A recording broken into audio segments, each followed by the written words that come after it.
am Rochelle Lilo as I am an accredited competency assessor in cookery and seafood. I will be the one to facilitate your competency assessment today. I will assure you that I am duly authorized and wearing my official assessor identification. I would like to acknowledge also the presence of our TESDA representative, Mrs. Maria Hill Magdarao. You don't have to worry about her presence. She's only here to oversee the conduct of competency assessment and to check if the conduct is in accordance with the prescribed competency assessment methodology and procedure. She will not the one who assess you. Okay. Before we proceed, may I inform you that this assessment session will be recorded through CCTV footage for documentation and quality assurance purposes by TESDA Provincial Office and TESDA Regional Office. I have here your consent form, which means that including me agreed to be recorded, and so the other terms including the sharing of your CCTV footage to authorize representative indicated in this form. If there any concern regarding this, please let me know. Okay? Also, I have here your application form and self-assessment guide. This is a proof that you are willing and ready to undergo this assessment. At this moment, I will call your name and kindly ask your admission slip. So, please also sign this attendance sheet.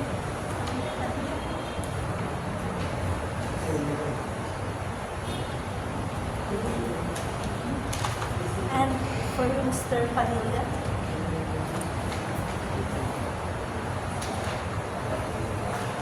I request your valid ID to validate your identity. Thank you.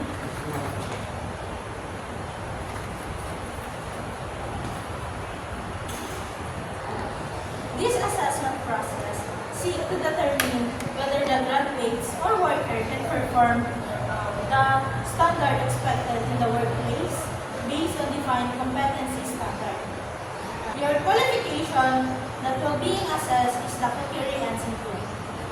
This NC2 unit of competency covered by the basic competency, which is which composed of 18 hours, is the participate in workplace communication, work and team environment, practice career professionalism, practice occupational health and safety procedure, and in common competency naman, which is 18 hours consumed, consists of develop and update industry knowledge, observe workplace hygiene procedure, perform computer operation, perform workplace and safety practices, provide effective customer services. In core competency, there's 280 hours that consist of clean and maintain kitchen premises, prepare stock, sauce and soup, prepare appetizer, prepare salad and dressing, prepare sandwich, prepare meat dishes, prepare vegetable dishes, prepare egg dishes, prepare starch dishes, prepare poultry and game dishes, prepare seafood dishes, prepare salad, and the last is prepared food. You are required to perform the following tasks. Number 1 is the select packaging material that consume 11 hours. The second one is the packaged food, and also this is consumed by 11 hours. This assessment will involve oral, actual demonstration, oral questioning, direct observation, and checking of finished product. The result of the assessment, if you are competent, you will receive a competent, and if you're not yet competent, you will receive not yet competent. You can retake, or you can change another qualification for you to pass the NC2.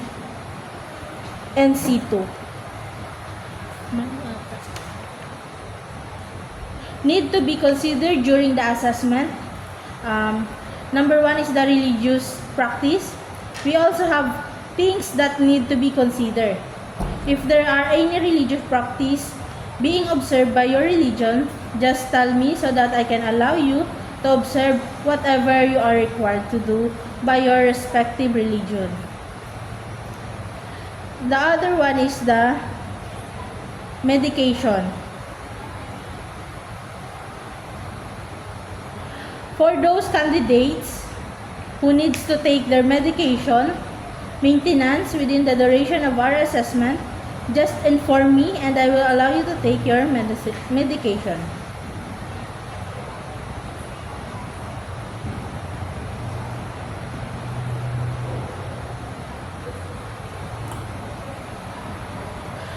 Also, this is the do's and don'ts inside the competency assessment center. The do's is number one, ask question if the instruction are unclear before starting. Number two, follow all food safety and hygiene protocols. So the next is the don'ts. Number one is use unauthorized materials or tools. Leave your workstation without permission during the assessment. Loitering on the premises. Right and appeal system. If you are not satisfied with assessment result, you may file a written appeal address to the assessment center manager immediately after the assessment. If you believe that the assessment process was not properly followed, you may refuse to sign the rating sheet and competency assessment result summary and file an appeal immediately. Issuance and validity of NC or COC. If you achieve a competent result in your assessment. TESDA is currently implementing the e-certificate system starting from March 15, 2026 until April 15, 2026. They will be running a parallel implementation.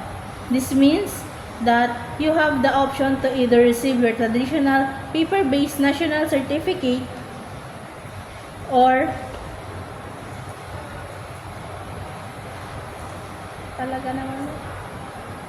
the national certificate, or optional for the new introduced e-certificate.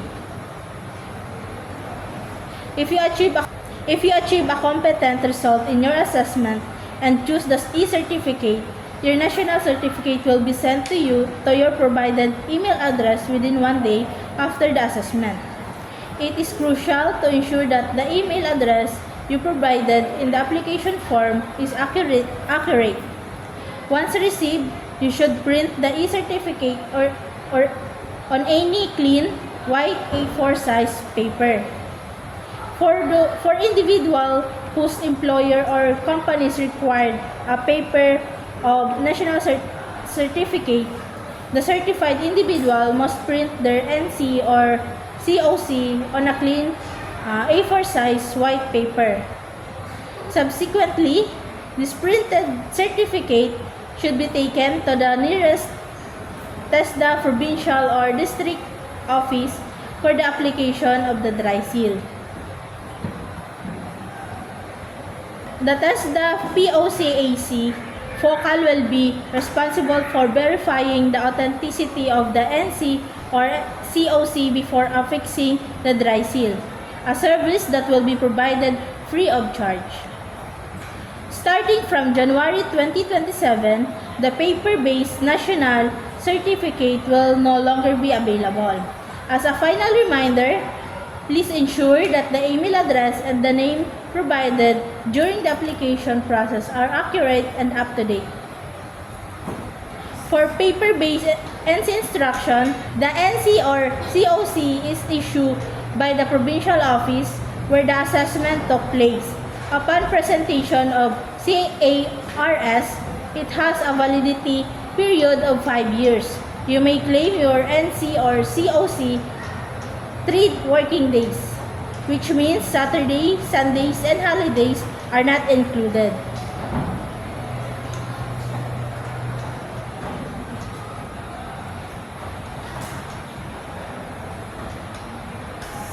For renewal of your NC, the requirements is, number 1 is photocopy of your NC with original presented. Number 2 is certificate of employment related to the NC.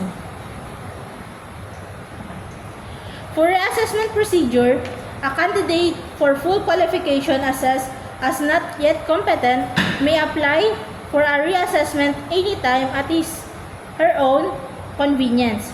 Reassessment shall only focus on the specific area not satisfactorily achieved. However, the candidate shall pay the full assessment fee promulgated by the TESDA board. Now, I will assign a number for your actual performance. Okay, this is for you, Mr. Romano, and this is for you, Mr. Romano, let's stand and let's go to the answer.